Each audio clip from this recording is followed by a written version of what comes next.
16h, Brigitte Lahaie, Sud Radio. Bonjour à tous, nous sommes ensemble durant ces 2 heures sur Sud Radio et nous allons parler de GPA, la GPA, gestation pour autrui. Pour l'instant, elle est interdite en France. Néanmoins, on constate de plus en plus d'enfants qui sont nés par GPA et qui donc sont français. Alors, certains sont dans des couples gays, mais pas seulement. La GPA, elle est de plus en plus répandue dans le monde, de toute façon. Est-ce qu'il faut s'en inquiéter ? Quelles seraient les bonnes raisons d'y avoir recours? Pourquoi certaines femmes vont faire appel à une mère porteuse? Quelles sont les motivations de ces mères porteuses? Est-ce que c'est par charité ou bien pour des raisons financières? C'est des questions auxquelles je crois qu'il faut répondre si on veut garder une éthique valable, si on veut que la société de demain reste une société digne de ce nom. Ugren est mon invité. Alors Ugren, il a énormément étudié ce qui se passe durant les 9 mois de grossesse et je sais que la GPA est un sujet qui le touche particulièrement. Donc on va en parler avec lui durant ces 2 heures et puis je sais qu'il parle vrai. Donc vous allez peut-être entendre des choses qui vont vous surprendre et puis si vous avez envie de parler, de prendre parti, vous avez bien sûr la possibilité de nous appeler. En tout cas, il n'est pas question de juger, il est juste question d'informer pour que chacun fasse en conscience ses choix. Donc notre numéro 0826 300 300. Ugren, bonjour. Bonjour Brigitte, merci de m'inviter et de parler de ce sujet qui, comme vous l'avez dit, me tient à cœur. Oui, je sais que ça vous tient à cœur, on en a souvent parlé ensemble. C'est peut-être la première fois qu'on fait une émission vraiment spéciale, rien que sur cette gestation pour autrui, GPA, c'est un nom qu'on commence à entendre beaucoup. On a du recul maintenant sur la GPA parce que ça fait déjà pas mal d'années que des enfants sont en France et sont nés par GPA. Oui, tout à fait. Alors, il y a quelqu'un qui avait écrit un livre que vous avez interviewé, d'ailleurs, Brigitte, sur votre antenne, qui s'appelle Céline Revel-Dumas, qui avait écrit la GPA, Le Grand Bluff, il y a quelque temps. Oui. Et elle a fait un tour du monde, j'allais dire, de peu de ce qui se passait dans tous les pays. Et globalement, je dirais, elle s'était rendue compte qu'il y avait beaucoup de pays qui étaient très favorables à la GPA, et puis finalement, beaucoup qui avaient reculé devant finalement les effets un petit peu catastrophiques, pour pas dire plus, qui avait eu lieu. Donc, je pense que d'abord nommer ça GPA, ça a été relativement, il y a quelques années que ça a été fait. Ça s'appelait avant mère porteuse. Modifier le nom, c'est essayer de faire passer pour quelque chose de beau, quelque chose qui est pas forcément si simple que ça. Comme vous l'avez dit, il s'agit pas de juger. Surtout, je voudrais dire en premier que il ne s'agit pas de ne pas tenir compte de la souffrance des hommes, des femmes, des couples qui veulent des enfants. C'est pas du tout ça la question. Ça, c'est une chose. Tout ce que j'ai fait dans ma vie prouve que c'était une préoccupation très importante de ma part. Oui, parce que vous avez un des premiers en France. Vous avez travaillé sur l'infertilité. Vous avez reçu beaucoup de couples qui étaient infertiles et vous les avez écoutés, aidés, et évidemment. Oui, excusez-moi, Ugren, mais je crois que au départ, la GPA, c'était pour des femmes qui n'avaient pas d'utérus et qui pouvaient, grâce à une autre femme, donc avoir un enfant. Je crois que c'est ça au départ, la GPA. Oui, l'idée c'était un petit peu ça, ou alors après ça a été assez complexe parce qu'il y a eu à ça s'est ajouté le don d'ovocytes, le don de spermatozoïdes, donc finalement on se retrouve dans une espèce de nébuleuse où il y a plein de petites solutions et puis qui se regroupent ensemble pour former une façon de faire un enfant. Donc tout ça est devenu beaucoup plus complexe que simplement juste, comme vous le dites, aider les femmes qui n'avaient pas d'utérus. Alors, on sait aussi, et ça c'est quand même assez terrible, on sait qu'en Inde, c'était le cas en Ukraine aussi beaucoup, je crois, avant la guerre, il y a des dortoirs de femmes qui sont donc mères porteuses pour des femmes qui n'ont pas envie d'être enceintes et d'accoucher, quoi. Ah, tout à fait. Alors, vous savez que c'est un sujet auquel je me suis beaucoup intéressé, l'histoire des mères porteuses en Ukraine, puisque au moment du Covid, juste avant le Covid, il y a eu comme ça. L'Ukraine était un pays où il y avait beaucoup de mères porteuses, en sachant que le but, c'est quand même de se faire de l'argent. Il faut pas non plus s'illusionner. Le fait de dire grosseuse pour autrui, c'est cacher quelque chose c'est un véritable mensonge, puisqu'en fait, on sait très bien que les femmes font ça pour l'argent et parce qu'elles ont besoin d'argent et on peut le comprendre. Ce qui s'est passé, c'est qu'en fait, au moment du Covid, les couples qui devaient réceptionner l'enfant n'ont pas pu venir les recevoir. Et donc ces enfants sont restés dans des espèces de pouponnières improvisées. Et quand on sait à quel point l'enfant a besoin de soins, a besoin de présence au moment de l'accouchement, il a besoin d'être entouré, d'être câliné, d'être sécurisé, on se rend compte de l'effet catastrophique qu'ont été ces pouponnières improvisées et qui n'étaient pas du tout adaptées à réceptionner des enfants qui venaient de sortir du ventre de leur maman. Donc ça, c'est une véritable horreur qui a eu lieu. Alors, vous avez beaucoup étudié aussi ce qui se passe pendant les 9 mois de grossesse. C'est une des raisons d'ailleurs pour laquelle vous êtes contre la GPA, parce que ce qui se passe pendant 9 mois, c'est pas anodin pour un futur être humain. Oui, alors c'est vrai que je suis plutôt contre la GPA, mais j'allais dire que il y a peut-être des circonstances où je suis pas. Moi, je pense qu'il faut de la nuance dans les choses, et donc j'ai une opinion plutôt contre, surtout à cause des conditions dans lesquelles ça se fait. Après, peut-être bien que je pourrais, dans certains cas, imaginer que, dans ces cas spécifiques, ce soit quelque chose qui soit envisageable et qui ne soit pas contre l'éthique. Mais en fait, c'est absolument pas le cas maintenant. Et en particulier, ce qui se passe, c'est que on ne tient pas compte, j'allais dire, de l'enfant en particulier et de ce qui se passe dans la vie intra-utérine. C'est-à-dire que on prend des décisions par rapport à décider de faire une GPA ou pas, en tenant compte des humains qui désirent un enfant, mais pas de l'ensemble des partenaires. Et derrière ça, il y a quand même l'enfant. Et l'enfant, on sait très bien, et c'est là où il y a un vrai problème, on sait très bien qu'il se passe des choses très importantes dans la relation à la mère, dans la vie intra-utérine, et que ça, on en fait abstraction totalement. Et c'est-à-dire on critique beaucoup les États-Unis parce que finalement Donald Trump, il est en train de dire on va balayer la science, tout ce qui ne nous est pas utile dans la science, la technoscience, c'est-à-dire la science qui amène une technique. Si elle amène pas une technique, si c'est de la recherche fondamentale, si c'est pour comprendre le monde, on s'en fout, ça nous intéresse pas. Et là, c'est un petit peu ça. C'est-à-dire qu'il y a des choses qui nous permettent, des études très précises qui nous permettent de comprendre ce qui s'est passé dans la vie intra-utérine. J'ai souvent cité à l'antenne Marie-Claire Busnel au CNRS, qui a fait des études très approfondies sur la relation mère-enfant chez l'animal et chez l'humain, et qui a montré des choses tout à fait intéressante par rapport à cette relation, et que c'est pas du tout une relation comme ça qui passe et dont on ne se souvient pas. Elle fait des traces à l'intérieur de nous. Et il se trouve que je suis allé 2 fois avant qu'elle décède, cette femme, cette chercheuse. Je suis allé la voir 2 fois et on a beaucoup discuté de la vie intra-utérine ensemble. Et donc ce que je dis, c'est aussi en lien avec ce que j'ai appris auprès d'elle. Bien sûr. Alors, on va parler de tout ça avec vous. Vous nous appelez au 0826 300 300, quel que soit votre avis, bien sûr, sur Sud Radio. Et puis, je voulais juste dire un petit coucou à un homme qui est en prison, qui s'appelle Guy. J'ai reçu une lettre de sa mère qui est très, très, très émouvante. Et je sais qu'il écoute beaucoup l'émission, pratiquement tous les jours. Et voilà. Et j'en profite pour lui dire un petit coucou. Voilà. Et je veux pas dire que je lui dédie cette émission parce que ça n'aurait pas de sens, mais c'est important. Sa mère m'avait dit si vous pouviez lui faire un petit coucou. Voilà, c'est fait. Je pense que Isabelle sera très heureuse également. On fait une petite pause, on retrouve Marjolaine dans un instant. Sud Radio. Sud Radio. Parlons vrai. Parlons vrai. Sud Radio. Parlons vrai. Ça s'est passé sur Sud Radio. 14h-16h, Brigitte Lahaie, Sud Radio. Hugues est avec nous. Vous étiez obstétricien parce que vous êtes à la retraite maintenant, mais vous continuez évidemment sur votre blog Nouveaux parents, nouveaux enfants. Hugueraine.com. Excusez-moi, ça c'était votre livre.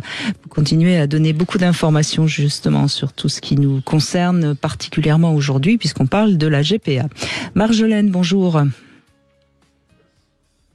Bonjour Marjolaine. Vous m'entendez bien ? Oui, ça y est, on vous entend. Excusez-nous, il y a eu un petit souci. Alors, Marjolaine, vous avez envie de réagir sur ce sujet ? Oui. J'ai beaucoup de connaissances qui ont fait ces choses-là pour des raisons d'homosexualité. Et ils sont passés par des mères porteuses qui étaient à l'étranger, évidemment, en Europe de l'Est.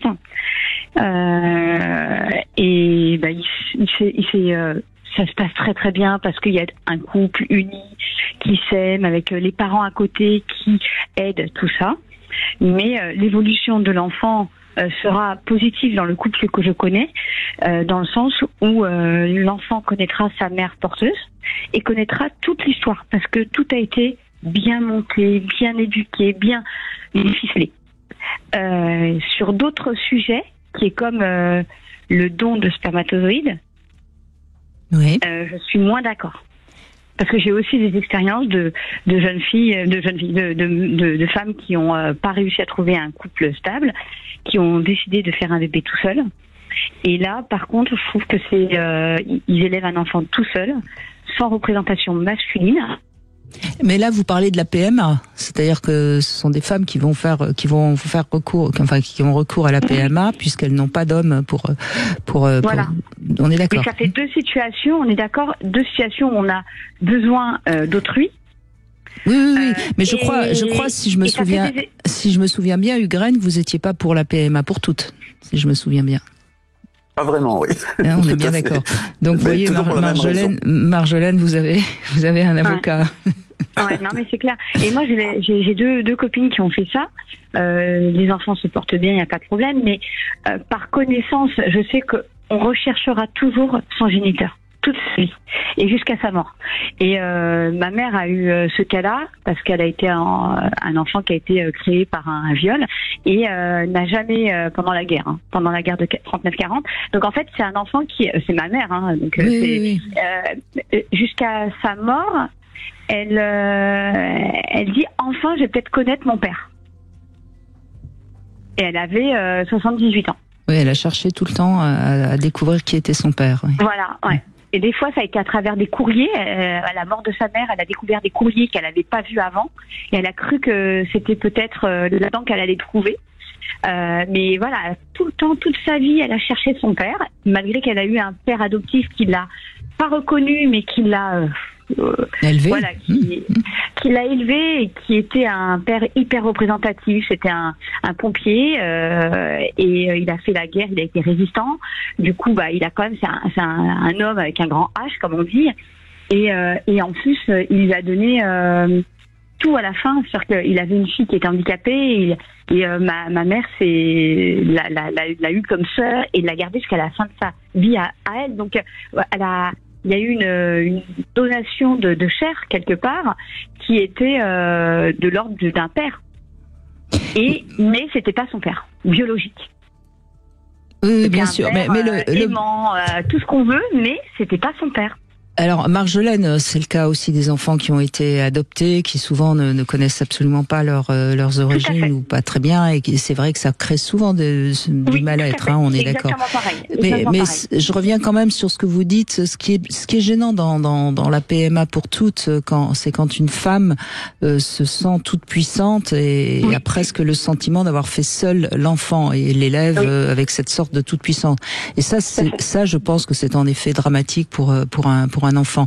Sinon, on porte tous des blessures, de toute façon, et on va faire ce qu'on peut avec. Hugues, qu'est-ce que vous voulez dire à ce que nous raconte Marjolaine? Non, mais c'est comme il manquait un bras, quoi. Il manque quelque chose. Oui, il manque un père, oui.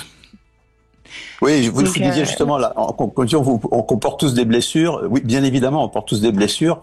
On peut essayer de faire quelque chose pour pas en rajouter. C'est surtout ça que je veux dire. Et en effet, que l'enfant a besoin de connaître ses origines, c'est une évidence. Après, quelquefois, il les connaît pas, c'est comme ça, il faudra faire avec. Et là, ça fera une blessure, parce qu'on peut pas faire autrement. Mais créer froidement le fait. Très froidement le fait qu'il y ait pas qu'on ne puisse pas connaître les origines, c'est assez terrible. Et là, je rejoins Marjolaine quand elle dit que à partir du moment où déjà on dit les choses à l'enfant, même s'il a été fait par GPA, quelque chose qui permet au moins de comprendre ce qui se passe. Parce que contrairement à ce qu'on croit, l'enfant sait tout. Il sait tout, mais c'est mis dans son subconscient.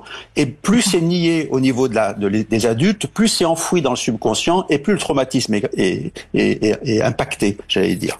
Donc là, c'est après, dans le cas quand même de ces GPA, moi, je sens quand même qu'il y a un problème de fond. Tout à l'heure, vous avez dit, non pas par rapport à la GPA, mais par rapport à la PMA, que cette femme que vous connaissez n'avait pas trouvé d'homme. Donc, le problème, c'est qu'elle n'a pas trouvé d'homme, qu'elle a une difficulté relationnelle, et qu'elle reporte cette difficulté, au lieu d'aborder cette difficulté, elle la reporte sur la suite, sur la génération suivante, ce qui est pas très habile quand même. Et quant à l'homosexualité, je pense qu'il y a quand même un problème, c'est que les homosexuels ne peuvent pas faire d'enfants. C'est dans la biologie, c'est comme ça. Ce qui ne veut pas dire qu'ils n'ont pas le droit de s'en occuper, ça ne veut pas dire qu'ils ne s'en occupent pas bien, ça ne veut pas dire plein de choses. Mais qu'on veuille qu'on ait une attitude dans la vie, qu'on ait des choix dans la vie qui sont complètement respectables, et j'ai une profonde admiration et je dirais un profond respect pour toutes les personnes homosexuelles.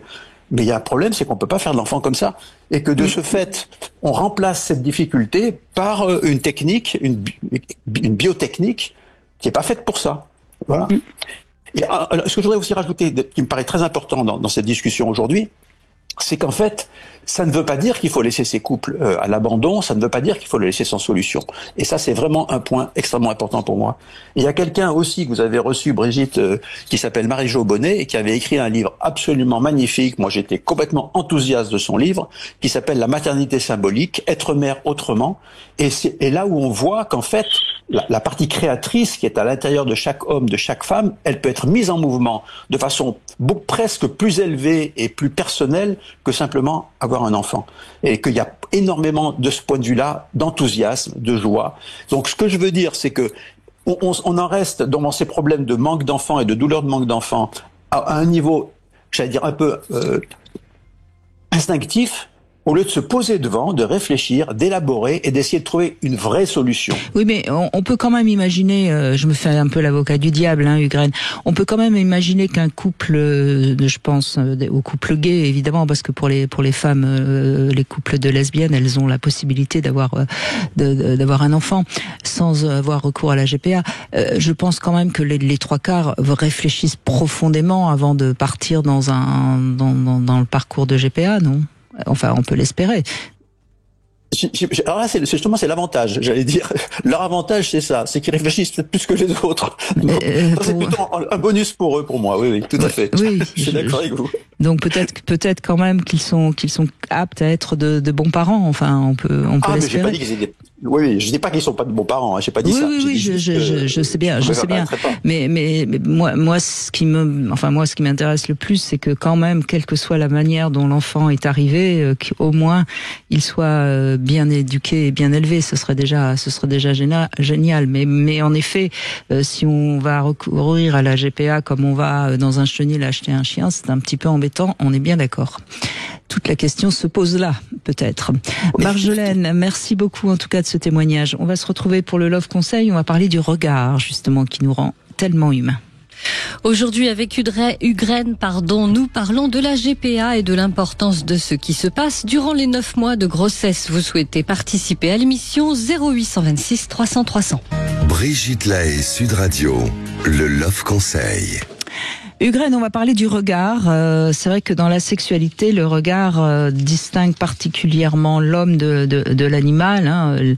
Les animaux vont plutôt se renifler, nous, on va plutôt se regarder. Je dis pas que les autres sens n'ont pas d'importance, mais c'est vrai que c'est la vue de loin qui est peut-être le premier sens qui fait qu'on va être attiré par quelqu'un. Et d'ailleurs, les femmes le savent bien puisqu'elles se rendent très séduisantes.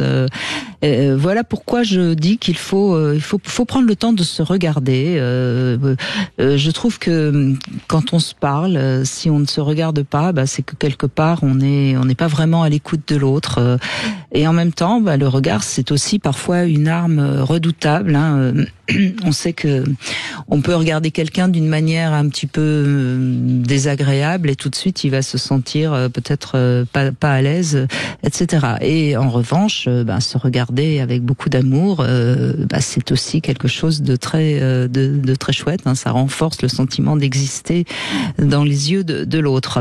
Donc, soyez attentifs à la manière dont vous regardez les gens. Par exemple, un petit conseil comme ça, ne regardez pas trop quelqu'un d'autre quand vous êtes avec votre partenaire. Ça pourrait être considéré comme un manque de respect et on peut peut-être même considérer que ce serait un manque de respect. Et puis, n'oubliez pas que quand vous regardez et que vous souriez, c'est encore plus fort que quand vous n'avez pas de sourire. Et puis, c'est un petit secret que je vous donne, pour donner l'impression de ne pas regarder alors que vous voulez observer quelqu'un.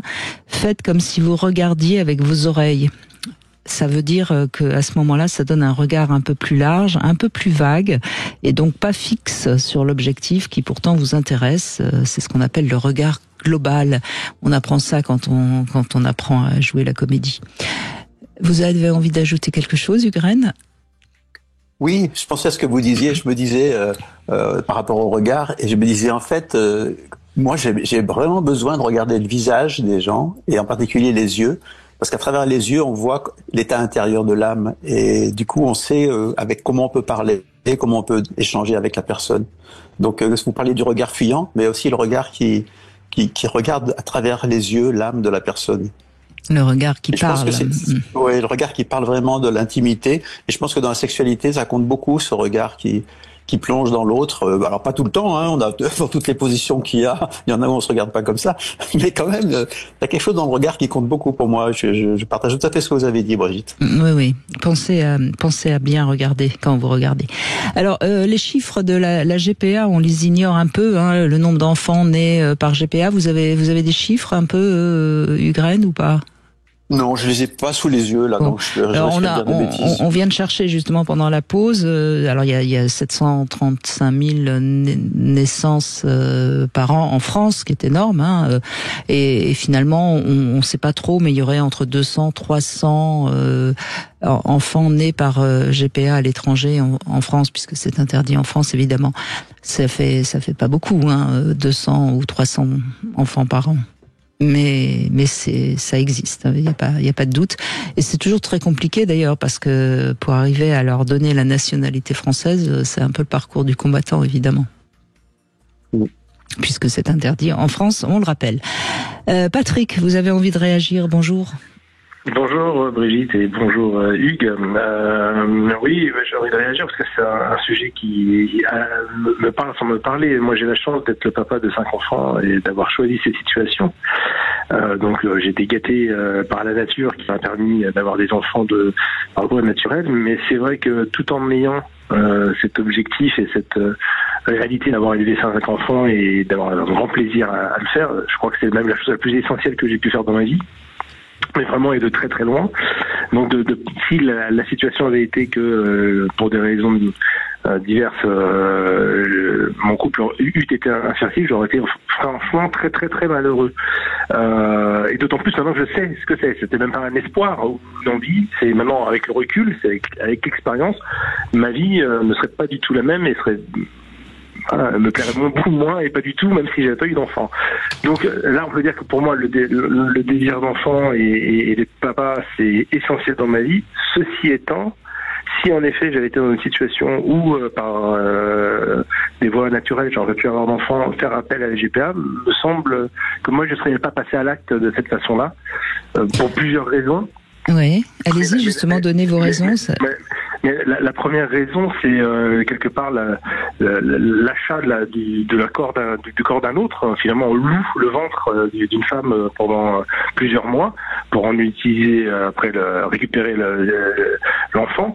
Donc déjà ça, je dirais, le bon exemple à avoir, c'est est-ce que des personnes très riches et très comblées par la vie ont eu cette démarche-là? Est-ce qu'elles se sont dit, tiens, moi, je vais porter l'enfant de quelqu'un d'autre et en toute conscience, dans 9 mois, je vais les laisser partir, je ne le verrai plus jamais. Je pense que quand on n'est pas dans des problèmes financiers ou dans une précarité, je vois pas... Alors, soyons prudents. Il y a peut-être eu quand même dans le monde une femme ou 2 ou 3 ou 10 qui, pour rendre service à leur, je sais pas, à leur sœur ou à leur... Ou à sa sœur, etc. Non, mais là, je parle au sens large. Imaginons...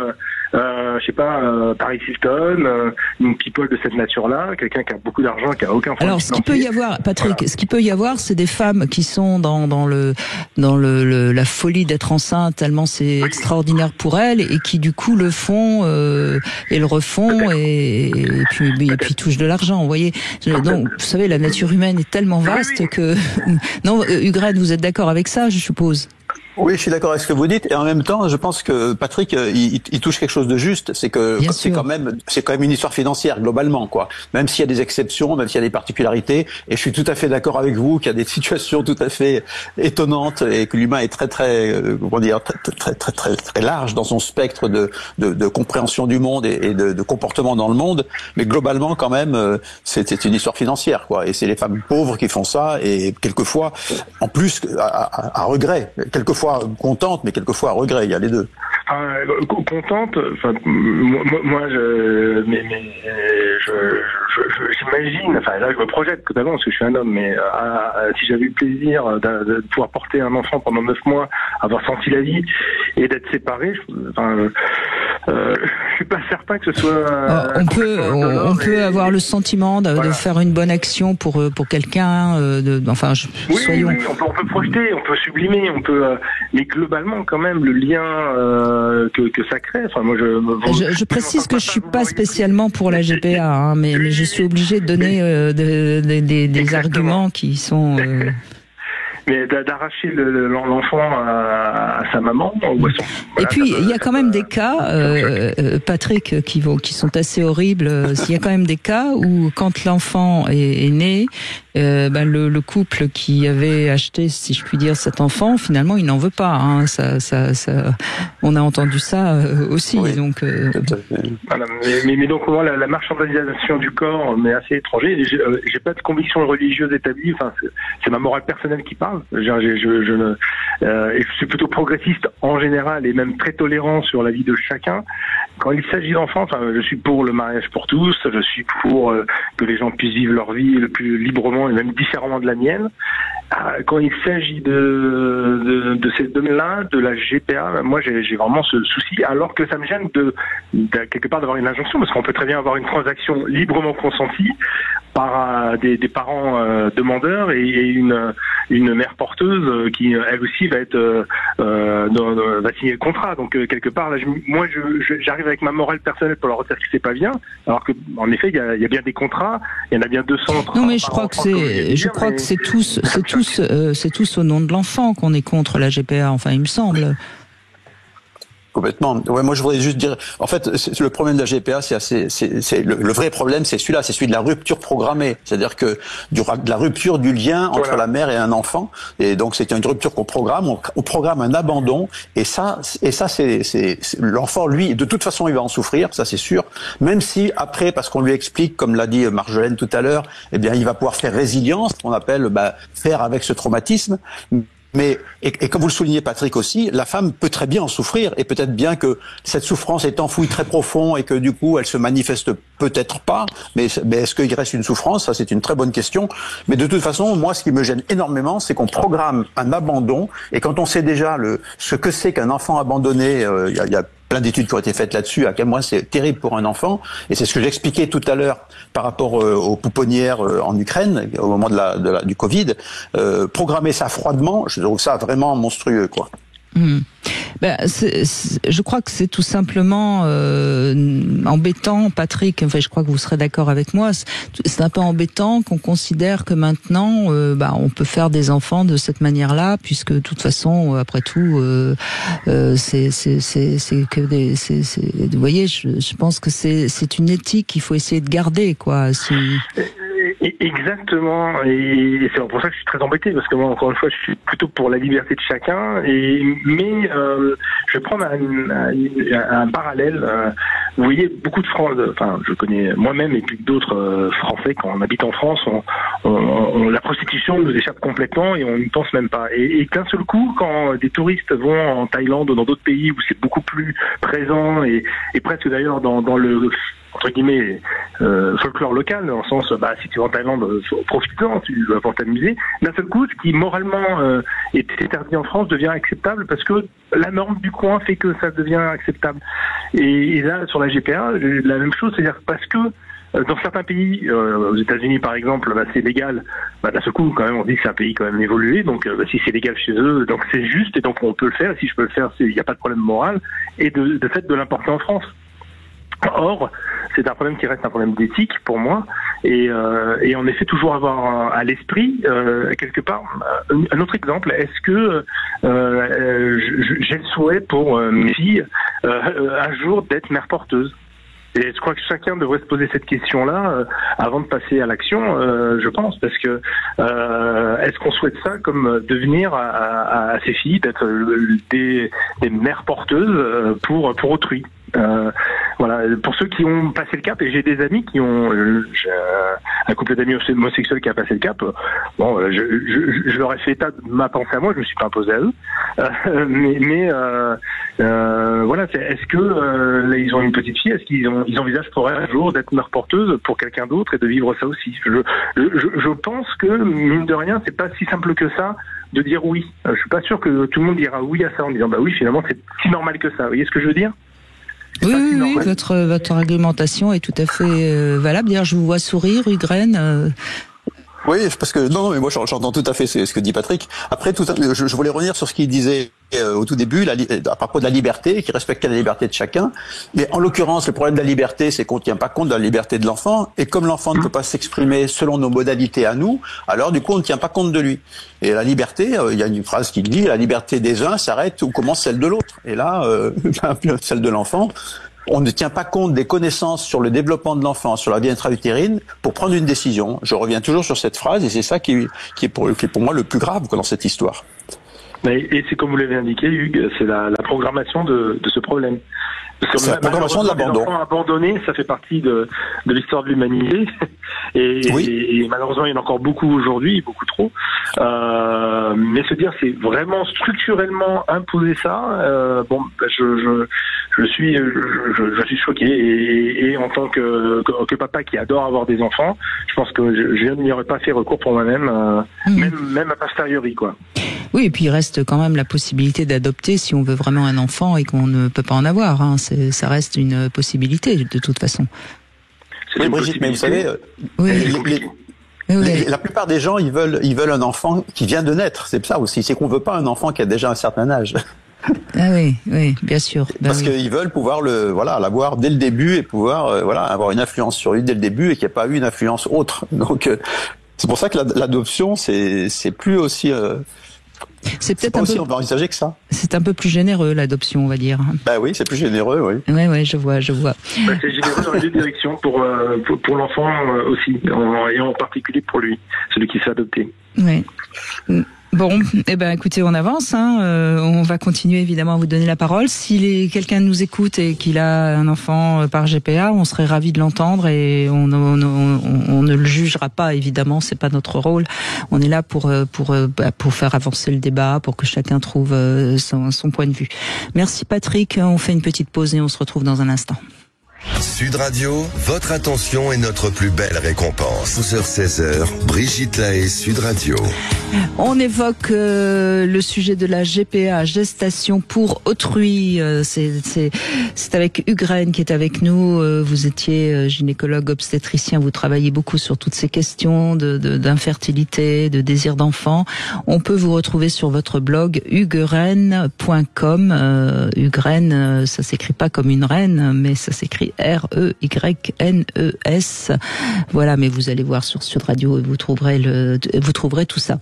Léa, bonjour. Bonjour à tous, bonjour Brigitte, bonjour Hugues. Bonjour. Merci de réagir Léa, on vous écoute, allez-y. Alors, c'est un vaste sujet et je dirais que c'est assez délicat. Alors, je n'irai pas me positionner en étant pour ou contre, mais prendre le chemin à l'envers en me disant jusqu'où l'être humain peut se décider du courant de la vie. Et après, je vais expliquer, dans le fait que une mère porteuse ou la GPA, elle est directement inscrite dans une démarche volontaire de faire porter un individu qui va être en gestation pendant 9 mois et qui est complètement différent d'un processus d'adoption qui est un processus entre guillemets d'abandon ou de délégation une fois la naissance acquise, qui pourrait se faire et se manifester pour des raisons consciencieusement choisies ou par défaut de possibilité de suivre le développement de l'enfant. Et je dirais que déjà éthiquement parlant, alors en France c'est par la loi, ça n'est pas autorisé. Évidemment que la GPA peut être défendue comme une concertation mutuelle entre celui qui le porte et celui qui va développer. Mais j'ai une question qui m'interpelle sur le fait qu'effectivement, une mère porteuse pendant 9 mois va tisser des liens avec le développement du fœtus pendant 9 mois et que déjà quand on est parent, maman, papa et que l'arrivée d'un enfant manifeste des bouleversements de toutes sortes et qu'on ne connaît pas par avance nos réactions, nos liens d'attachement ou pas, il me semble d'être très prudent sur le fait que ce processus-là c'est pas un processus qu'on maîtrise, notamment sur la sphère psychologique, la sphère hormonale et sur le lien d'attachement à l'enfant. Donc, se décider avant même de l'arrivée d'un enfant est pour moi quelque chose qui doit être mesuré, encadré, et peut, pour ma part, être vraiment très différent d'un principe d'adoption, mais surtout, je me dis jusqu'où l'être humain peut aller dans l'intervention de la vie, qui a ses mystères, ses lois, et pour moi, là, on est dans une limite qui peut-être parfois bien se passer, qui peut être entendue, mais qui est difficile à réglementer et difficile à maîtriser. Voilà, contrairement à l'adoption ou d'autres systèmes, la FIV, etc., qui là fait appel à d'autres facteurs de vie, d'autres enjeux, qui sont des enjeux économiques, des enjeux personnels, une impossibilité au moment où l'enfant naît de en prendre soin. Et puis il y a une autre chose auquel je m'interroge aussi, c'est sur les trafics et sur le côté lucratif pas de cette possibilité-là qui peut donner lieu à des dérives quand elle n'est pas réglementée, quand elle n'est pas suivie. Et alors pour revenir sur les questions financières, ça intéresse peut-être ceux qui nous écoutent et ça vous intéresse peut-être, Léa. Les chiffres sont variables suivant le pays où on va recourir à une GPA. Aux États-Unis, ça coûte plus cher, c'est à peu près 100 000 €. Je pense qu'en Ukraine, c'était nettement moins cher.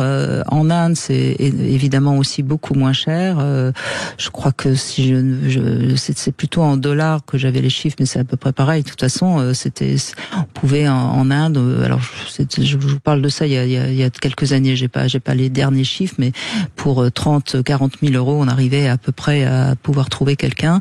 Vous avez des chiffres, vous, Ugren, sur la question financière? Non, c'est à peu près ce que vous dites. C'est bien ce que je pensais à peu près. Hein. Oui, tout à fait. Voilà, donc c'est à la fois beaucoup d'argent et pas tant que ça finalement. Non, c'est surtout, en fait, la question d'argent, c'est ce que ça soulève, c'est que des fois, on va pouvoir aller traverser, alors que des fois aussi dans l'adoption, c'est le même cas, on a lieu à un trafic humain, entre guillemets, en disant à tout prix pour avoir donné naissance à la vie et avoir un enfant dans nos vies, on peut peut-être traverser certaines frontières pour avoir quelque chose de moins cher, plus cher. Vous voyez, on est déjà dans une variabilité sur un individu.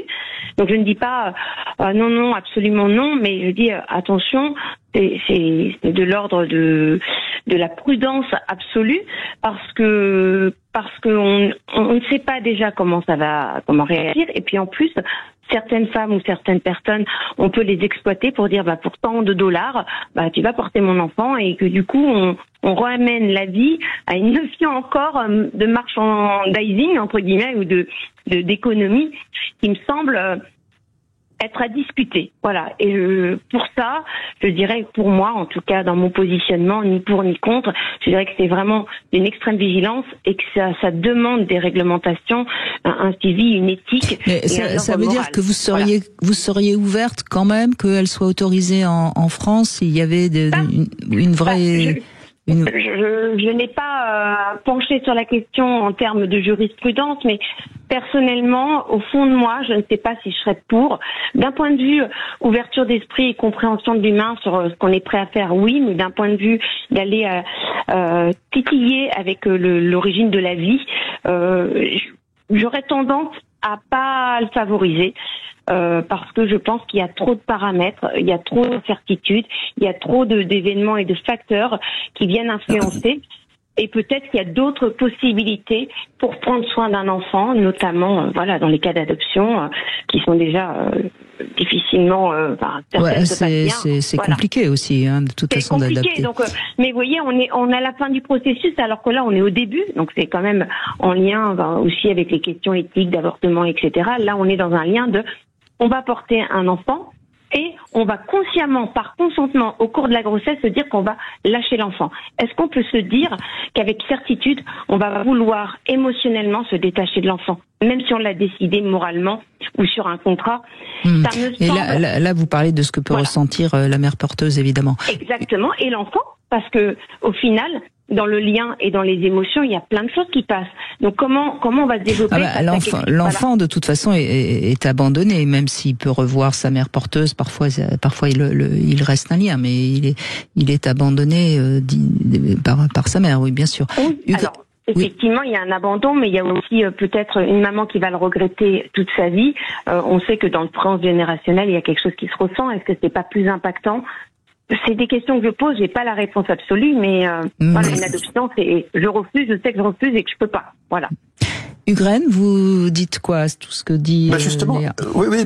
Moi, je suis très content d'entendre ça. C'est-à-dire que Léa, elle pose des questions, elle n'a pas les réponses, mais elle pose des questions. Et j'aime bien l'idée. Elle disait titiller le début de la vie pour savoir qu'est-ce qui se passe. Oui, c'est-à-dire qu'il faudrait. C'est ce que j'ai dit au départ tout à l'heure quand on a commencé l'émission ensemble, Brigitte. C'est il faudrait qu'on essaye de comprendre qu'est-ce qui se passe au début de la vie, qu'est-ce qui se passe dans la vie intra-utérine, et après, fort de cette réflexion, essayer de décider quelque chose. Mais là, on décide avant, sans savoir ce qui se passe et sans connaître les conséquences.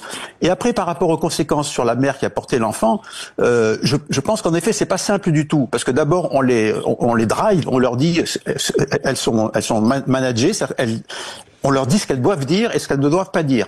Et si elles dépassent ce qu'on leur a dit de dire, ce que les sociétés qui s'occupent de ça leur ont dit de dire, elles sont virées elles peuvent plus ensuite de porter un enfant. Alors c'est des femmes qui ont besoin d'argent, c'est une évidence. Donc elles finissent par dire ce qu'on attend qu'elles disent. Ça c'est une chose importante à comprendre, mais il faut aussi comprendre que pour certaines, en effet, la douleur de l'abandon de l'enfant est quelque chose d'extrêmement profond et d'extrêmement grave. Et il y en a d'ailleurs qui ont refusé de donner leur enfant à un moment. Ça c'est déjà arrivé dans l'histoire de la GPA, que des femmes, au dernier moment, ne veuillent pas donner. Et c'est pour ça que, du coup, les sociétés ont fait des contrats extrêmement fermes pour qu'elles soient vraiment obligées de donner l'enfant. C'est quand même une abomination. Il y a combien ça remonte à quand, les premières GPA avec contrat, puisque après, certainement qu'il y a toujours eu un petit peu comme ce genre de choses, mais ça remonte à quelle année à peu près Écoutez, j'ai peur de dire des bêtises, mais enfin, de toute façon, en 2000, ça n'existait pas. Je sais pas, j'ai le livre sous les yeux, je peux essayer de regarder tout à l'heure, si vous voulez, dans la pause, puis vous répondre. Mais je ne voudrais pas dire quelque chose de trop approximatif. Le début de ce siècle, en fait, ça serait. Oui, c'est ça. Je sais pas, je dirais comme ça, mais alors vraiment, ne me croyez pas sur parole. Je dirais autour de 2010. Oui, mais c'est ce que je crois que c'est même avant. Je crois que c'est même avant. Je crois avoir déjà entendu des débats sur la GPA au début des années 2000. Donc je pense. Oui, c'est possible. Oui, c'est ça. C'est autour de ça. Oui. Mais évidemment, il y a une vingtaine d'années. Bon, et écoutez, Léa, merci de témoigner, et puis on va continuer évidemment à donner la parole à ceux qui nous écoutent, qui vont donner leur avis. Moi, j'aimerais bien qu'il y ait quand même quelqu'un qui soit pour et qui ait des arguments à nous proposer pour nous dire que ce serait bien la GPA, parce qu'après tout, pourquoi pas Ugraine Peut-être qu'on je peux prendre ce rôle si vous voulez tout à l'heure. S'il y a personne, je prendrai le rôle pour le défendre. Non, ça si je peux. Je peux le faire. Je sais que vous êtes un très bon comédien, mais je ne crois pas que vous y arriveriez quand même à ce point-là. Non. On va plutôt essayer de lancer cet appel. Si quelqu'un veut témoigner et donner des arguments pour la GPA, on serait ravis de le recevoir. Alors, vous pouvez aussi réfléchir pendant les infos pour trouver la réponse à ma petite devinette. Alors, c'est rigolo, hein. Qu'est-ce qu'un eunuque décapité? Un eunuque décapité, qu'est-ce que ce serait, Ugraine? Évidemment, la réponse se veut drôle, hein, bien sûr. Nous parlons de la GPA, la gestation pour autrui, aujourd'hui avec Ugraine. Vous souhaitez réagir? Notre standard vous attend, 0826 300 300. 14h-16h, Brigitte Lahaie, Sud Radio. 14h-16h, Brigitte Lahaie, Sud Radio. Eh bien, on continue à évoquer un sujet difficile, délicat, et en même temps, je crois que c'est bien d'en parler parce que c'est aussi une façon de voir comment on peut tous ensemble et faire évoluer la société dans le bon sens. Ugraine est avec nous et on parle donc de la gestation pour autrui. Je rappelle que vous avez été obstétricien et spécialiste des traitements de l'infertilité. Vous vous êtes beaucoup intéressé sur ce qui se passe pendant la grossesse. Alors, la réponse à ma devinette, qu'est-ce qu'un eunuque décapité, Ugraine ? c'est une histoire sans queue ni tête. Absolument, vous avez la bonne réponse. Vous la connaissiez peut-être Non, bah oui, c'est sûr que c'est en tout cas une histoire sans queue ni tête, absolument. On continue à évoquer le sujet de la GPA avec vous, Sophie. Bonjour, merci de prendre la parole. Oui, bonjour Brigitte, bonjour Ugraine. Bon, je n'ai pas eu affaire à la GPA parce que j'ai eu 2 enfants naturels qui sont venus très rapidement. Mais je me pose une petite question. Je suis pas forcément pour ni contre, mais j'ai entendu dire qu'il y avait un échange de cellules de l'enfant in utero avec sa mère et qui reste pendant des années dans le corps de la mère. Et je voulais savoir, quand il y a séparation forcément avec la naissance, comment ça se passe au niveau de l'inconscient de l'être entre le nourrisson qui est séparé de la maman qui l'a porté? Je ne sais pas si ça paraît une question un peu bizarre, mais... Non, c'est intéressant, en effet. Je pense que Ugraine va pouvoir vous répondre. Alors, je sais pas si je peux... Alors, juste, je réponds d'abord à la première question que vous avez posée, Brigitte. Aux États-Unis, c'est apparu en 1976. Vous voyez, bien avant ce qu'on pensait. Ah oui. Et en France, plus tard. Mais c'était très limité au départ. La loi était contre. Et en France, j'ai été surpris aussi de voir qu'en 84, on commençait déjà d'en parler. Mais la loi s'est opposée ensuite carrément à cette proposition. Et c'est pour ça que je pense que quand on dit 2010, on n'est pas loin du moment où ça commençait vraiment à arriver dans les médias et à arriver comme une réalité ou une possibilité ouverte et au moins à la discussion. Voilà. Alors par rapport à la question de Sophie. Je sais en effet que maintenant on sait qu'il y a des cellules de l'enfant qui circulent dans le sang de la mère. Quel impact ça a? Je sais pas, et je crois que personne ne peut répondre pour l'instant à cette question, me semble-t-il. Par contre, que l'on puisse par des approches psychologiques qui sont de plus en plus pertinentes, se rendre compte que ça laisse des blessures souvent au fond du cœur d'une femme, ça c'est tout à fait réel, on le sait. Est-ce que ça en laisse toujours? Peut-être pas, c'est impossible de dire ça, mais que ça en laisse, oui, ça c'est une évidence. Mais vous savez, c'est pareil, le sujet est très, très différent, mais c'est pareil pour l'avortement. L'avortement, on dit ça laisse pas de traces, et puis finalement, voilà, on n'a pas envie d'un enfant. Mais en fait, quand ces femmes, certaines en tout cas, viennent, tout d'un coup, il y a des choses qui remontent du fond de l'inconscient. Et une rupture de ce type-là peut laisser des traces. Et dans mon exercice professionnel, j'ai vu des femmes qui étaient dans des états de détresse pour des raisons de fausse couche qui pourtant, du point de vue médical, quand elles sont spontanées, de toute façon, ça fait partie du lot et du risque. Donc c'est, je dirais d'un point de vue médical, banal, mais je me suis jamais permis de dire à une femme c'est banal parce que quelquefois ça laisse des traces extrêmement profondes. Donc oui, souvent ça peut laisser des traces très profondes, tout le temps, je sais pas et peut-être je ne pense pas. Non, mais il faut quand même savoir que quand une femme tombe enceinte, qu'elle l'ait voulu ou qu'elle l'ait pas voulu, quelles que soient les raisons, il se passe un phénomène assez fort pour que le corps de la femme puisse accepter cet intrus, puisque c'est un corps étranger, un fœtus, quoi qu'on en dise, même si on l'a désiré très très fort. Il se passe quelque chose au niveau de son système immunitaire pour ne pas rejeter et donc obligatoirement ça transforme. Enfin, je veux dire, on peut dire ce qu'on veut, mais c'est pas anodin de se retrouver enceinte et c'est pas anodin de pratiquer une gestation pour autrui ou une IVG ou une grossesse. Et c'est des choses qui sont quand même très marquantes dans le corps et dans la psyché d'une femme. Tout à fait, Brigitte. Et d'ailleurs, ça me permet moi, j'avais beaucoup décrit ça comme une symbiose. C'est-à-dire, je disais, quand on dit il y a l'enfant et l'enfant dans le ventre de la mère et la mère, je dis oui, c'est 1 plus 1, mais 1 plus 1 égale 1. C'est-à-dire qu'en fait, ça marche comme une seule unité, ce système-là. D'ailleurs, ça me permet de dire que tout à l'heure, vous avez cru faire un lapsus, mais vous l'avez pas fait, c'est qu'il y a bien un site, Nouveaux parents, nouveaux enfants, où j'explique toutes ces choses-là. C'est pour ça que je me permets de le dire. Très bien. Il y a donc bien 2 sites. Il y a le site Ugraine, il y a le site Nouveaux parents, nouveaux enfants, vous n'êtes pas du tout trompé, et qui explique un petit peu, un peu superficiellement, mais quand même suffisamment profondément, toute cette histoire, et qui parle en particulier de la vie intra-utérine. Sophie, vous voulez réagir ? Oui, à ce sujet-là aussi, parce qu'en fait, quand on a affaire à la médecine, aux médecines alternatives chinoises et tout ça, souvent quand on y va pour un enfant, dans les questions il est posé est-ce que l'enfant est désiré, comment s'est passée la grossesse, comment s'est passé l'accouchement, et il en ressort souvent qu'il y a des répercussions, comme vous savez des vaguelettes sur le fil de l'eau quand on lance un caillou. Bien sûr. Juste pour le sujet personnel, j'ai eu la première grossesse a été difficile, la naissance a été difficile et à 4 ans, vers 5 ans plutôt, mon fils avait des excès de colère et tout ça, et à chaque fois on me demandait comment s'était passée la grossesse et la naissance. Donc je pense quand même que l'enfant, même s'il est désiré par le couple qui l'adopte et tout ça, je pense quand même qu'il y a des restes inconscients dans son âme, dans son être, quoi, en fait. Oui, c'est vrai que la médecine chinoise va beaucoup dans ce sens-là. Après, si on s'intéresse un peu à certaines spiritualités, on entend des choses qui vont complètement dans ce sens-là.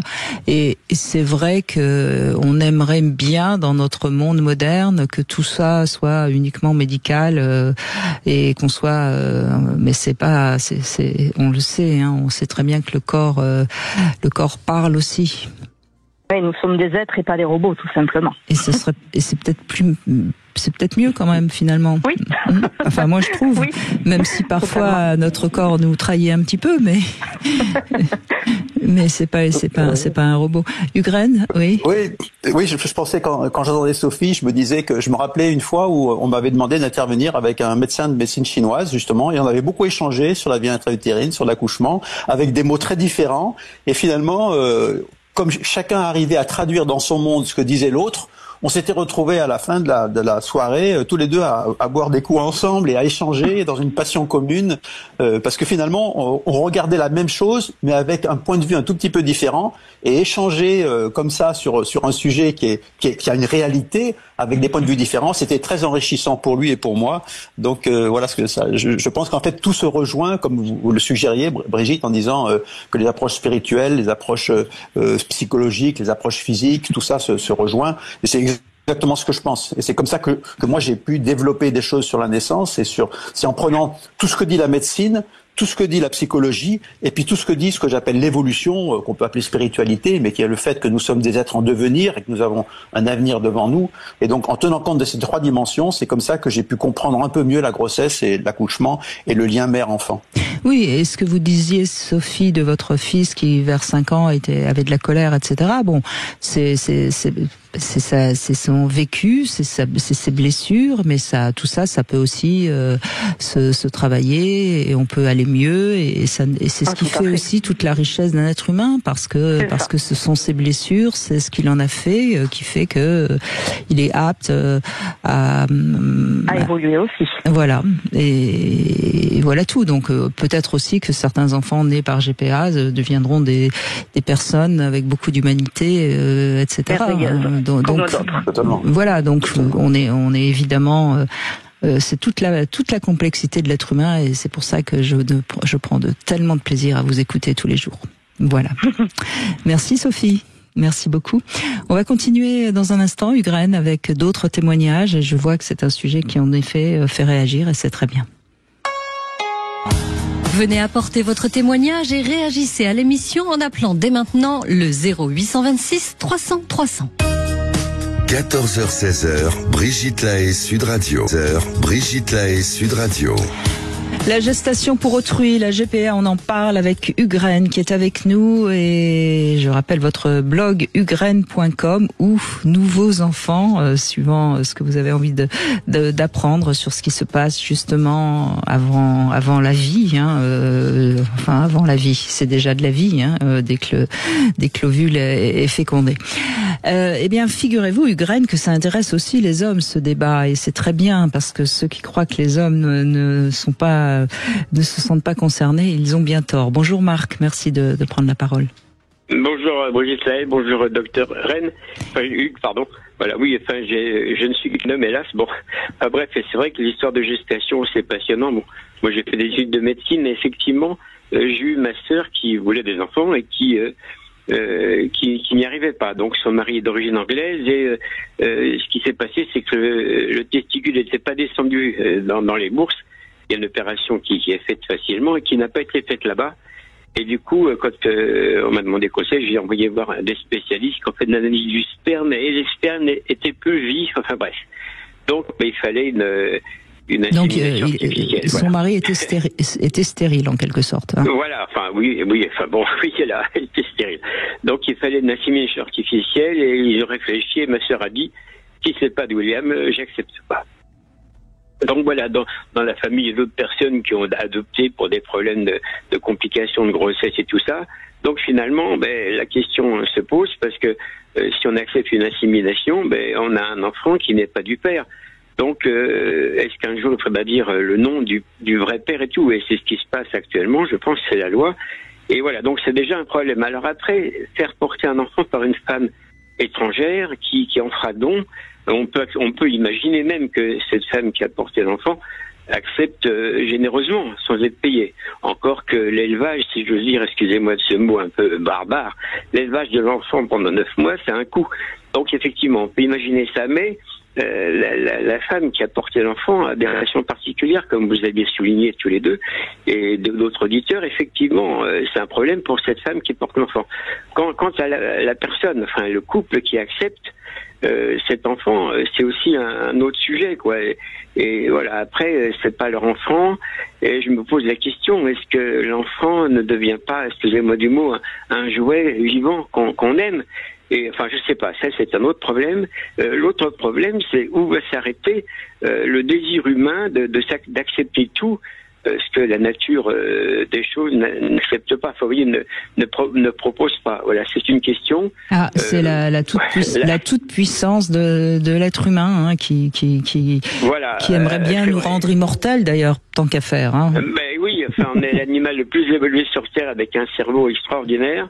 Et on se met à avoir des pensées, complètes, et on se croit libre de tout. Voilà, donc c'est la question que je pose, est-ce que l'homme avec un grand H, pas une grande H, un grand H.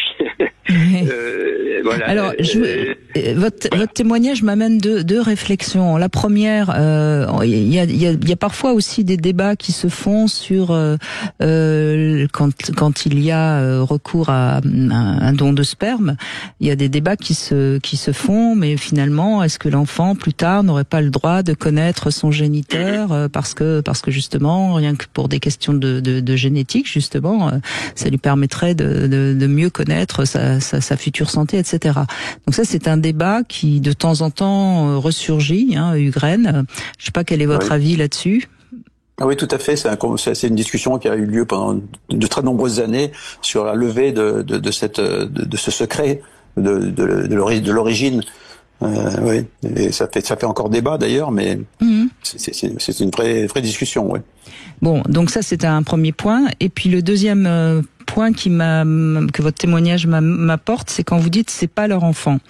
Je crois qu'il faut quand même faire attention et bien faire la différence entre ce qu'on appelle justement le géniteur, qui est donc le parent biologique, et puis le parent qui élève l'enfant. On sait, enfin, on a des tas d'exemples de personnes qui ont élevé un enfant et qui finalement sont pratiquement dans les yeux de l'enfant celui qu'on appelle papa ou qu'on appelle maman. Enfin, je crois qu'il faut faire attention quand même de ne pas penser que le parent biologique serait un meilleur parent que le parent qui élève l'enfant, vous voyez.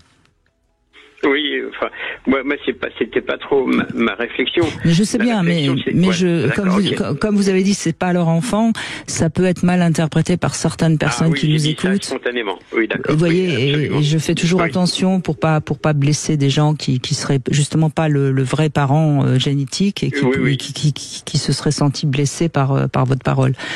Oui, j'ai quand même la certitude que les couples qui acceptent cet enfant d'une autre femme sont remplis d'amour. Il n'y a pas de problème là-dessus. Bien sûr, mais bien sûr. Ugraine, Voilà. qu'est-ce que vous voulez réagir? Enfin, je vous laisse réagir, évidemment. Oui, écoutez, moi, ce que vous venez de dire, Brigitte, ça me touche beaucoup, parce que, et même personnellement dans ma vie, puisque moi, quand je suis né, ma mère biologique, celle qui m'a donné naissance, était déficiente pour des raisons psychologiques, profondément déficiente. Puisqu'elle elle avait perdu un garçon et elle était dans un état psychique assez grave. Et du coup, c'est une autre femme qui s'est occupée de moi, de nous, puisqu'on était déjà un certain nombre d'enfants. Et je dois dire que pour moi, c'est vraiment ma mère aussi. C'est-à-dire que moi, j'ai deux mères, mais ça me pose aucun problème. Et celle qui n'est pas celle qui m'a donné naissance physiquement, dont je ne suis pas issu de ces cellules, pour moi, ça ne fait aucun doute que c'est aussi ma mère. Donc c'est pour ça que je dis que, et je rejoins tout à fait ce que vous disiez, Brigitte, tout à l'heure, c'est que la nature humaine est tellement complexe et tellement variée qu'on peut tout trouver comme situation. Et de ce point de vue-là, je partage complètement votre point de vue. Après, pour revenir sur ce que disait Marc à propos est-ce que l'enfant ne serait pas un jouet vivant, j'ai déjà plusieurs fois dit sur l'antenne dans votre émission, Brigitte, qu'il y a un moment où je considérais que l'enfant était devenu un produit de consommation courante, et j'ai un peu hésité à utiliser ce mot plusieurs fois, et puis je me suis dit mais si, parce que c'est vraiment ça, c'est-à-dire que la preuve c'est que on peut aller acheter un enfant qui a été fait à droite, à gauche, etc. Donc je pense qu'en effet il y a quelque chose que vous souleviez tous les deux tout à l'heure, qui est cette toute puissance de l'humain, cette maladie de toute puissance, cet ego surdimensionné dont parle Sébastien Boer en parlant de la psychopathologie humaine, et que c'est ça qui est grave, c'est que à partir du moment où on sait faire quelque chose, on le fait. Ce qui justifie de faire quelque chose, c'est qu'on sait le faire. Et donc là, il n'y a plus d'éthique, il n'y a plus rien, quoi. C'est-à-dire que il n'est plus question de réfléchir et de dire est-ce que ce que je fais est juste, c'est je sais le faire, donc je le fais. Et ça arrive on arrive à des points de rupture et des points de gravité dans le comportement humain qui fait frémir. Oui, et puis je crois, et Marc, votre sœur a fait preuve d'un bel amour pour son mari. Moi, je trouve ça assez beau quand même de dire je préfère renoncer à avoir un enfant plutôt que d'avoir un enfant qui ne serait pas l'enfant de mon mari. Après, on peut comprendre que d'autres femmes fassent un autre choix, c'est pas la question.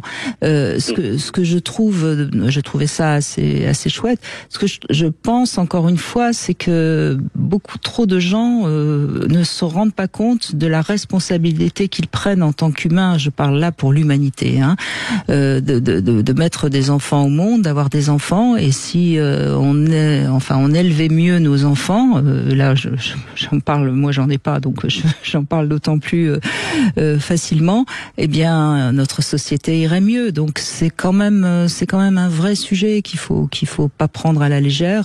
Aujourd'hui, on a toutes les femmes et tous les hommes, enfin les hommes un peu moins, c'est vrai, il faut reconnaître, toutes les femmes, en tout cas en France, ont la possibilité de faire ce choix, d'en avoir ou de ne pas en avoir. Peut-être que ce serait bien qu'elle se pose plutôt la question, est-ce que j'ai envie vraiment d'être une mère, et est-ce que je suis apte à être une mère ou pas? C'est peut-être la différence entre l'être et l'avoir. Je sais que c'est un sujet que vous aimez bien aussi, Ugraine. Ah oui, je bois du petit lait quand vous parlez, Brigitte. Oui, bien sûr. J'en revenais encore à quelque chose que j'ai beaucoup développé avec vous ici, c'est élaborer ce désir d'enfant, c'est-à-dire pourquoi on a un tel désir, sur quoi il se fonde, quelles sont les implications de ce désir. Et en effet, est-ce que je rejoins complètement ce que vous dites quand vous dites élever mieux un enfant, c'est être plus conscient de ce que c'est cet enfant et des chocs qu'il reçoit en arrivant au monde, et comment on peut l'amener petit à petit à exprimer sa vraie nature, et pas ce qu'on veut qu'il soit, mais ce qu'il est, et à ce moment-là lui permettre de s'épanouir et de participer à la vie, comme nous sommes tous invités à participer à la vie. Il y a personne qui est laissé pour compte dans cette histoire. Nous avons tous quelque chose à amener à la grande histoire de l'évolution, et plus on s'occupe des enfants de façon juste par rapport à la réalité de ce qu'ils sont, plus on leur permet d'être ce qu'ils sont, et donc de participer à la vie. Et moi j'irais jusqu'à dire, c'est une amie philosophe avec laquelle on a échangé sur ce sujet, et c'est pour ça que je suis ravie qu'il y ait des hommes comme vous, Marc, qui aient pris part à ce débat sur la GPA.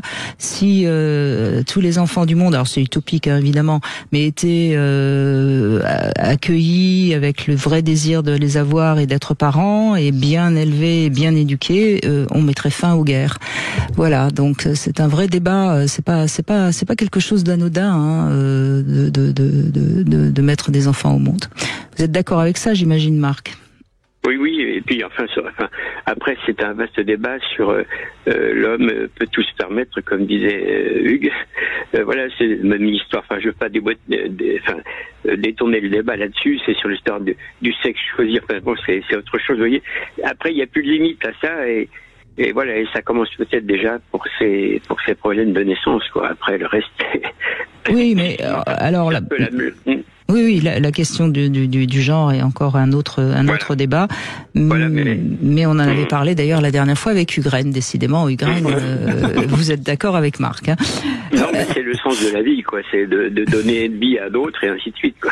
C'est accepter ce que la vie nous a donné et puis ne pas vouloir absolument tout changer parce que on se croit tout puissant et que nos désirs doivent être une réalité. Non, il y a nos désirs et puis il y a la réalité et c'est comme avec ça qu'il faut négocier sans cesse à tout moment de sa vie.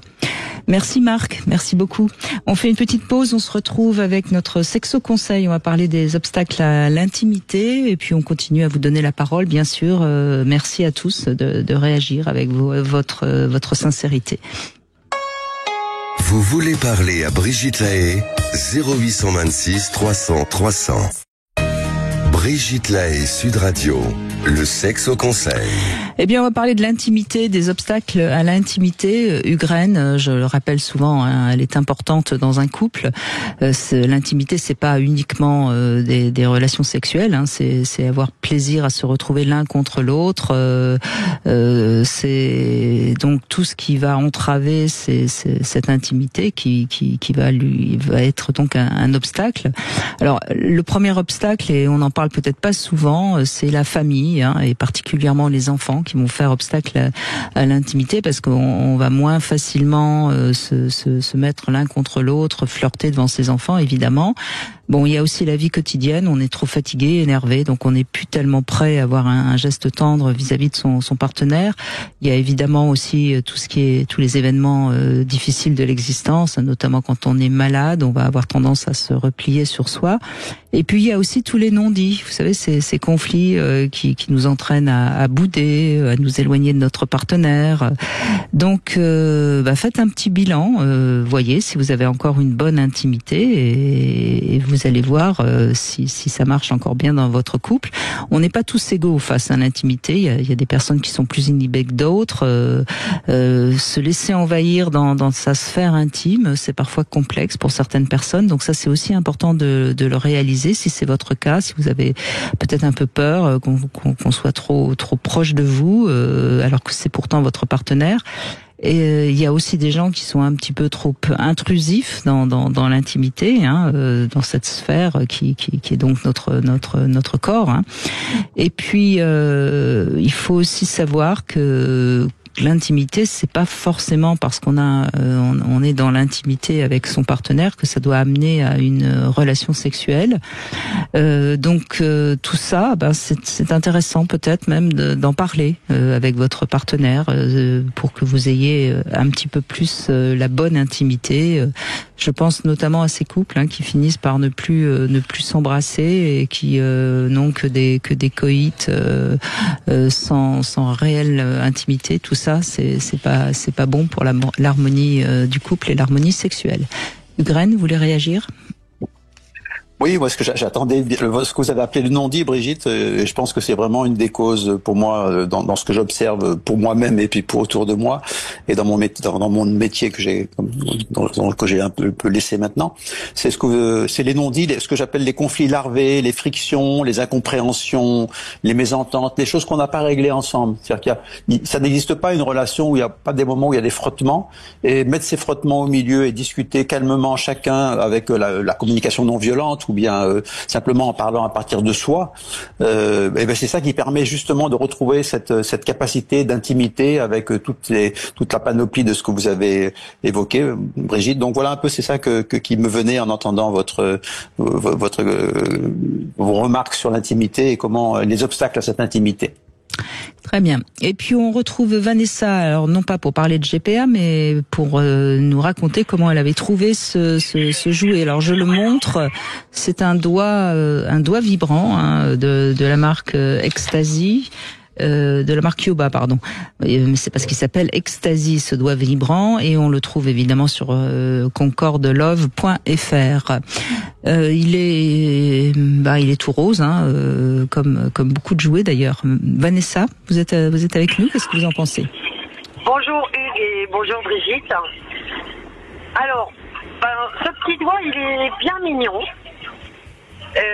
Moi, je l'ai trouvé...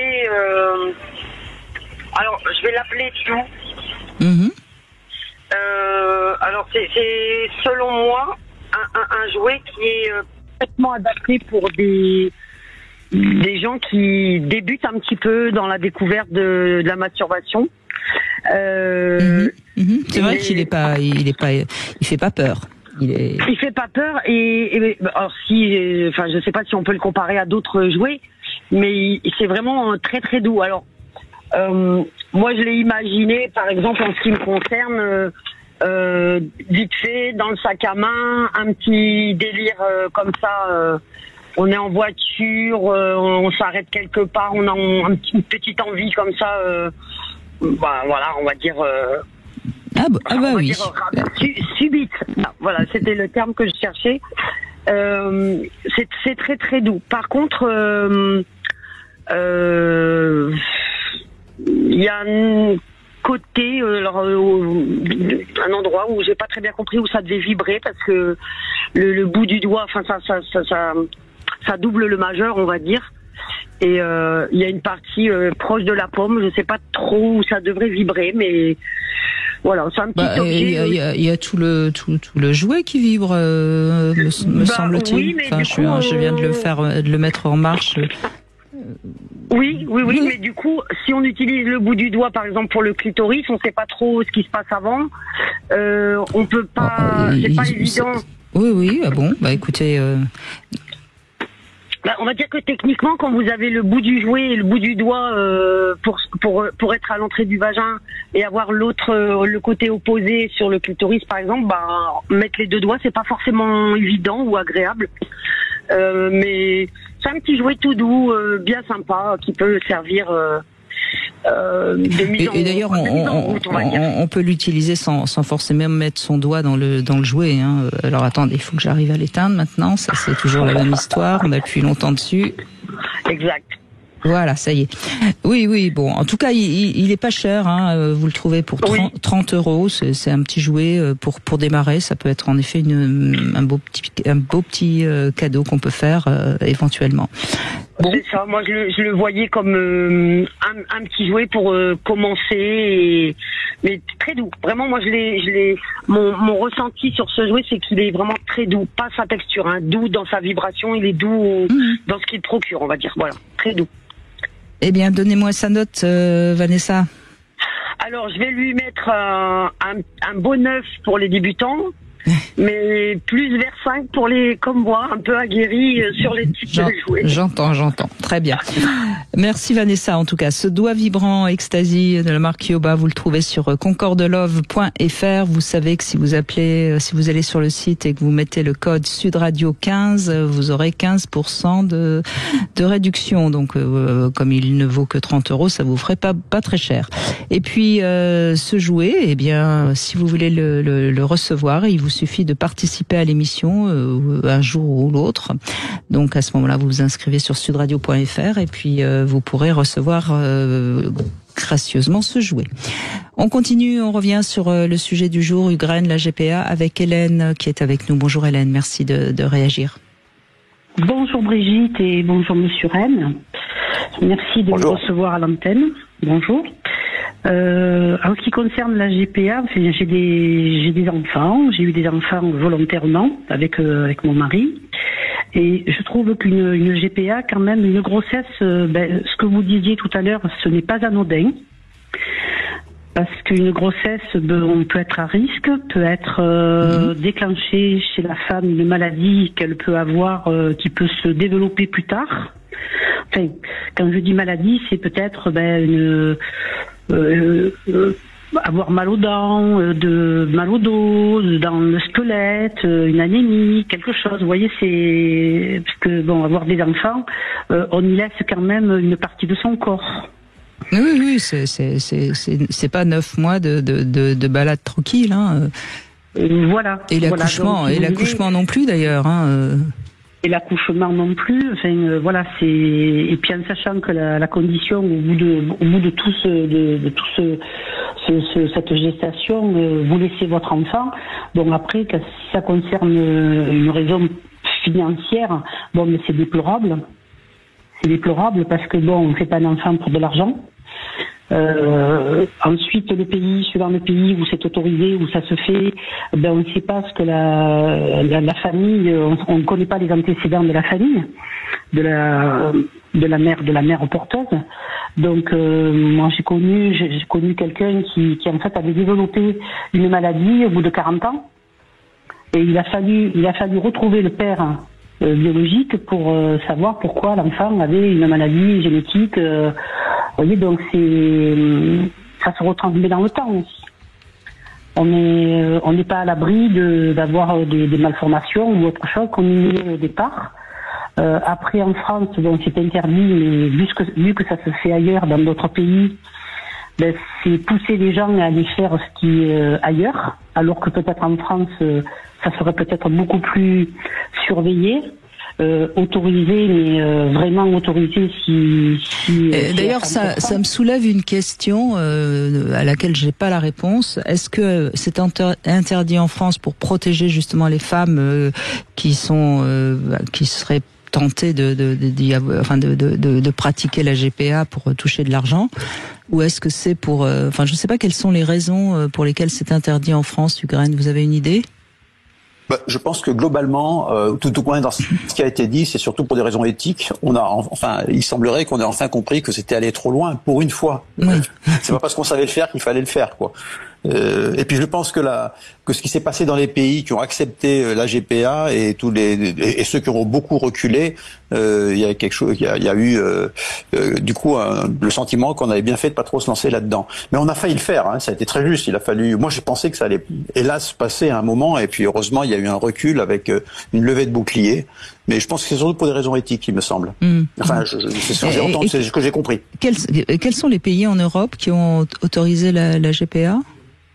Alors en Europe, je sais plus exactement, mais je pensais surtout au départ à l'Inde, je pensais aussi à l'Ukraine, je pensais aux États-Unis surtout. Les États-Unis étaient un énorme pourvoyeur.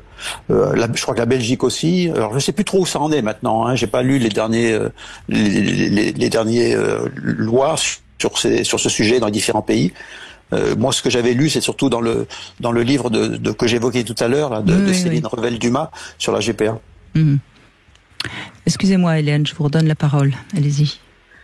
Oui, l'exemple de l'avortement qui n'a pas été accepté en France durant des années, qui s'est quand même fait à l'étranger, ou alors une insémination artificielle qui se fait plutôt dans des pays étrangers, ça n'empêche pas de le faire. Mais après, c'est comme de donner, faire autoriser, par exemple, deux hommes à avoir des enfants. C'était pas forcément dans le naturel. Voilà, mais bon, après, ceci dit, il y a des familles de femmes, des trinités, comme on dit, la mère, la grand-mère qui élève les enfants, parce qu'il y a eu des problèmes, soit de guerre, soit d'argent ou autre. Bon, les enfants, s'ils sont entourés d'amour, l'enfant peut évoluer très bien, mais la GPA, c'est plutôt, moi ce que je pense, c'est plutôt une question de maladie. On ne sait pas ce que peut donner l'enfant plus tard, comment il peut se développer physiquement, biologiquement, génétiquement. Oui, et d'ailleurs dans les contrats, notamment aux États-Unis, ce sont des contrats très très stricts. La mère, pendant les 9 mois de grossesse, n'a pas le droit de fumer, n'a pas le droit de boire. Enfin, elle est vraiment particulièrement surveillée, si je puis dire. Oui. Vous voyez, par exemple, l'adoption, être né sous X, c'est autorisé. Mais après la GPA, on pourrait peut-être dire que c'est un prêt à enfant. Vous avez le prêt à porter, vous avez le prêt à enfant. Oui. C'est un humain. C'est pas rien. Moi, ça me choque un peu. Oui, on entend bien que vous n'êtes absolument pas favorable, et je crois que c'est un petit peu la tendance qu'on a depuis 14 heures, Ugren. Ouais. Et je pense que c'est la tendance. Si on faisait un sondage en France, je pense qu'on aurait plus de gens contre que de gens pour, me semble-t-il. Puis après, vous avez dans l'adoption, lorsque vous adoptez un enfant, vous êtes à peu près sûr que quand il arrive à la majorité, voire même plus tard, il veut absolument rechercher son père biologique ou savoir d'où il vient. Il va passer son temps et sa vie à vouloir rechercher le début de sa famille.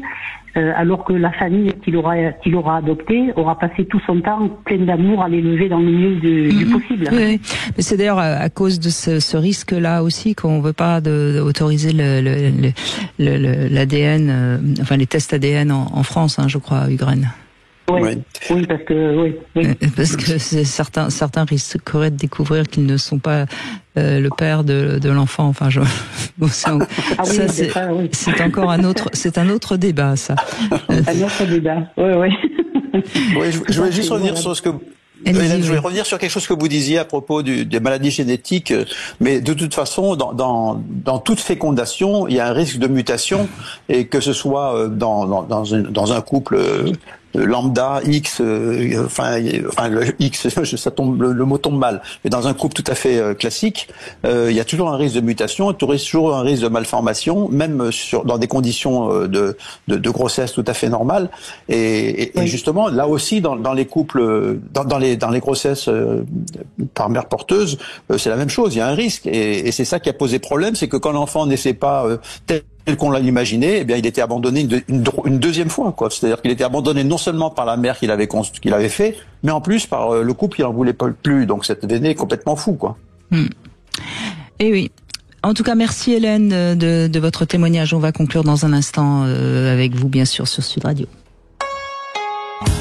Demain, avec Christophe Médici, nous parlons des rencontres amoureuses sur Internet. Peut-on rencontrer l'amour sur des sites de rencontres? Venez participer à l'émission au 0826 300 300. 14h-16h, Brigitte Lahaie, Sud Radio. Et nous avons évoqué durant ces 2 heures la GPA, la gestation pour autrui, avec vous, Ugren. Je rappelle qu'on peut vous retrouver sur votre blog ugren.com. J'imagine que vous évoquez ce qui se passe justement entre la mère et le fœtus pendant ces 9 mois de gestation, justement. On va conclure avec vous, Arnaud. Merci de prendre la parole. Bonjour. Bonjour Brigitte, bonjour Hugues. Merci de me recevoir. Bonjour. Je voulais, moi, mon opinion pour tout ça, c'est contre, parce que je crois que il y a besoin de rétablir une hiérarchie, je dirais, quelque chose où on peut maîtriser la nature, on peut essayer de faire en sorte de la gérer, mais pas être au-dessus, quoi. Et je pense que le besoin de satisfaction de l'homme toujours plus à évoluer et peut-être même à se faire dépasser par le progrès, eh bien, nous fait enlever toute la conscience. Et je crois que c'est ça. On le voit un peu avec l'intelligence artificielle, on le voit avec, en ce moment, ce besoin de toujours avoir le monopole, quoi, et de vraiment correspondre à tous les besoins. Et je crois que ça, pour moi, c'est une sorte, comme on l'a dit précédemment dans l'émission, de psychopathologie où, eh bien, il y a une sorte de dégénérescence où maintenant il y a plus de résilience, quoi. On cherche toujours plus malgré ce que ça peut engendrer, quoi. Oui, enfin, j'entends ce que vous dites et je partage pas tout à fait votre avis. Je pense qu'il faut, et c'est pour ça qu'on a utilisé, je crois, le mot éthique plusieurs fois dans l'émission, parce que Bien sûr qu'il faut essayer de réparer parfois ce que la nature n'a pas bien fait ou ce que la vie ne fait pas bien. Par exemple, on sait aujourd'hui qu'on peut mettre une jambe artificielle à quelqu'un qui a perdu sa jambe. Bon, ça finalement c'est peut-être bien, ça ne fait mal à personne et ça permet à une personne de retrouver son autonomie. Vous voyez, c'est quand même bien puisque Ugren a beaucoup travaillé sur les couples infertiles et on a avancé. Il y a des couples qui n'auraient pas pu avoir d'enfants qui aujourd'hui arrivent à en avoir grâce à la science. Donc je crois que c'est toute la difficulté justement de trouver qu'est-ce qu'on peut réparer grâce à la science et qu'est-ce qu'il ne faut pas réparer. Et je crois que c'était ça c'est ça le fond du débat sur la GPA. Et je pense que sur la GPA, aussi bien vous, Arnaud, que moi, que Ugren, on est évidemment pas vraiment d'accord. Hein. Je crois que là-dessus, la question ne se pose pas trop si on écoute tout ce qu'on a pu dire. Ugren? Oui, je pense que moi, ce qui me semblait, c'est que l'humain, de toute façon, dans toute sa vie, il rencontre des obstacles.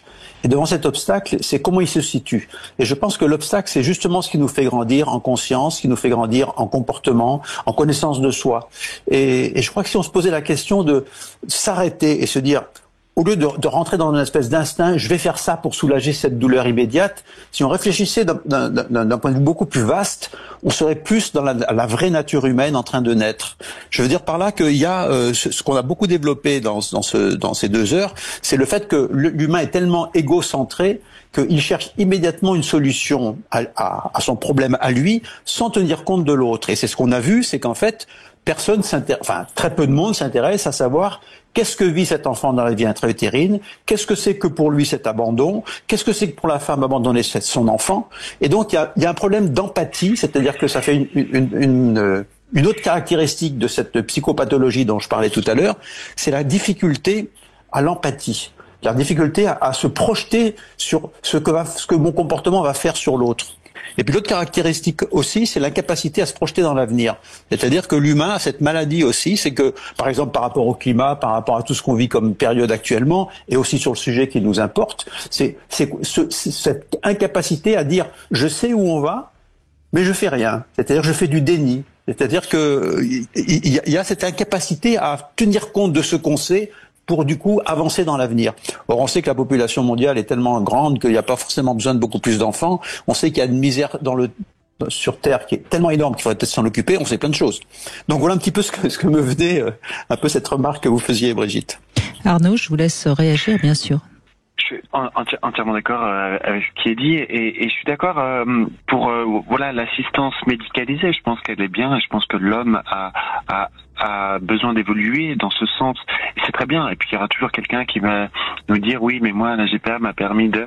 Mais je pense que dans la morale, finalement, c'est de pas être ni pour ou contre, mais d'avoir cette forme de mesure. Et pour moi, la sagesse est dans la mesure, dans cet équilibre-là.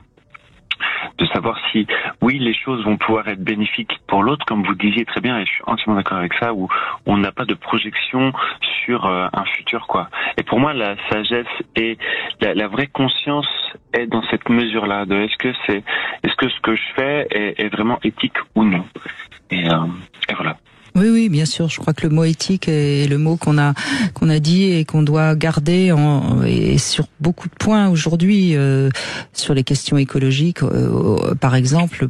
On devrait aussi être capable d'avoir un vrai débat tous ensemble et avec une éthique qui soit parce que là on entend aussi un peu tout et n'importe quoi sur ces sujets-là, mais c'est pas tellement le propos de cette émission. On reste sur l'humain. Même si c'est quand même une question humaine aussi, l'écologie, mais c'est peut-être pas tout à fait ça. Quoique je suis sûre que Ugren serait ravi de faire un débat un jour dans l'émission sur les vraies questions écologiques. Je vous vois sourire. Oui, tout à fait. L'écologie intérieure, d'abord, ça j'aimerais bien. Oui. Mais d'ailleurs, très souvent, Ugren, on évoque notre corps, hein, et c'est vrai qu'on a tendance à un petit peu le maltraiter. Si on l'écoutait un peu plus, déjà, je pense que ça irait mieux. Hein.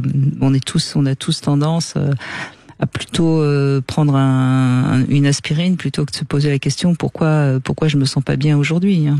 Oui, tout à fait. Voilà. Bon, bah écoutez, on aura essayé d'avancer. Merci Arnaud, merci de votre témoignage également. Merci beaucoup Ugraine. On peut vous retrouver sur vos deux sites, ugraine.com et Nouveaux Parents enfants. Nouveaux parents, nouveaux enfants. C'est ça. Merci beaucoup à vous Brigitte. Merci beaucoup de ces émissions et tout ce que vous faites. Vraiment. Tout de suite, vous retrouvez Alexandre Delevanne pour C'est votre avenir. Quoique, peut-être que vous pourriez prévoir l'avenir, Ugraine. On ne sait, je sais que vous avez des idées sur ce qui va se passer sur la planète. Bon, et puis nous, demain, on sera avec Christophe Médici. On va parler des sites de rencontres. Christophe Médici avait écrit un livre sur les saboteurs. Est-ce que on ne se sabote pas un peu quand on fait son profil sur les sites de rencontres? On vous aidera à faire votre bon profil. Sud Radio, votre avis fait la différence.